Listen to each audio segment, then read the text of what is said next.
We're gonna talk about this, damn it.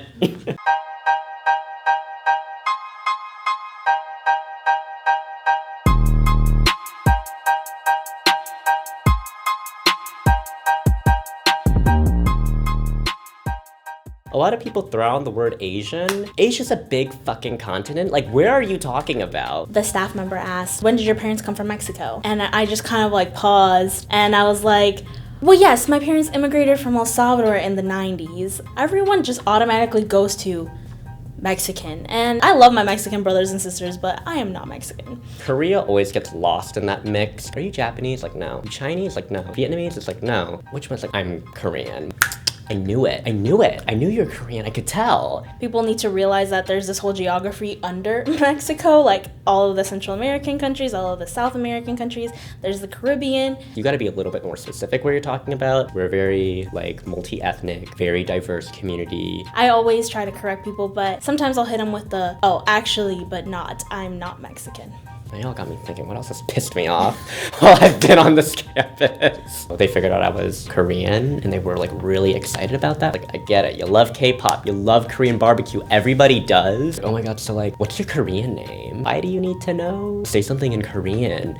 Exotic little Korean boy, but also like, you're gay? Can you want to be my gay best friend? You're so sassy. You're so this. You're fierce. And it's like, fuck off. I'm done with this. I don't want to talk to you anymore. I took this class. It was for Africana Studies. My concentration in Latin American studies is based off of immigration. Out of nowhere, this one girl, a white girl, spoke up and she was like, I really don't understand why the class is so upset. It's really odd that I'm usually the only Latina in a class of like 20 people talking about immigration. If Black people commit crimes, they're still criminals. They committed a crime, they deserve what happens to them. We're at a primarily white institution, so you kind of assume that maybe you'll have more white individuals in class. We're just sitting there like, really, girl? Did you just say that out loud? Like, I can't believe you just like expressed that in front of everybody. Everyone's just like shocked and just like, what? But I think like because they're the majority, sometimes there's this insensitive nature that students take on when you're talking about really touchy issues. She kind of refused to see that criminality, and specifically Black criminality, is so constructed. When you think about how Black crime is a product of poor educational systems, institutions, poverty, economic degradation. Especially thinking about immigration, this isn't just theory.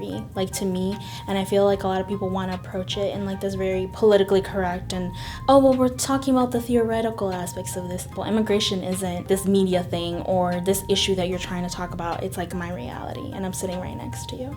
I'm living in this alternate parallel universe compared to so many people, especially my white peers. So it's been interesting just like having my viewpoints clash with theirs. You know, when that happens, it feels so alienating, you know? Because it seems like my experiences sometimes and my opinions are devalued, debased, delegitimized sometimes. Because sort of like if I say, oh, this is racist or this is whatever, then you're sort of kind of like, oh, not really. I think you're just overreacting. We're just living in two different worlds constantly.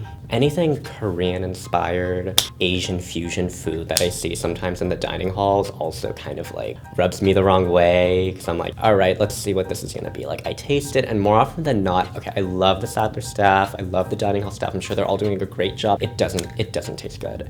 It doesn't taste what like they're trying to display. And I guess I only get off-put because it's like, if you're gonna half-ass something, then don't do it at all. I don't need your Korean-inspired chicken. It's like, what does that even mean anyway? What does it mean to be ethnic identity here inspired? What does that even mean? Like, is that really necessary? Sometimes it does kind of feel disrespectful in the sense of like, this is food that like matters. This is food from like my culture. Like, be respectful towards it. Don't like MacGyver it and put something together and try to sell it off as like authentic Korean food. Yeah, it is kind of upsetting actually, because it's like food I grew up with. This is food that I know. And you're kind of just slapping a label of like Asian fusion or Asian inspired, and it's like, this is watered down, like unseasoned, like crap.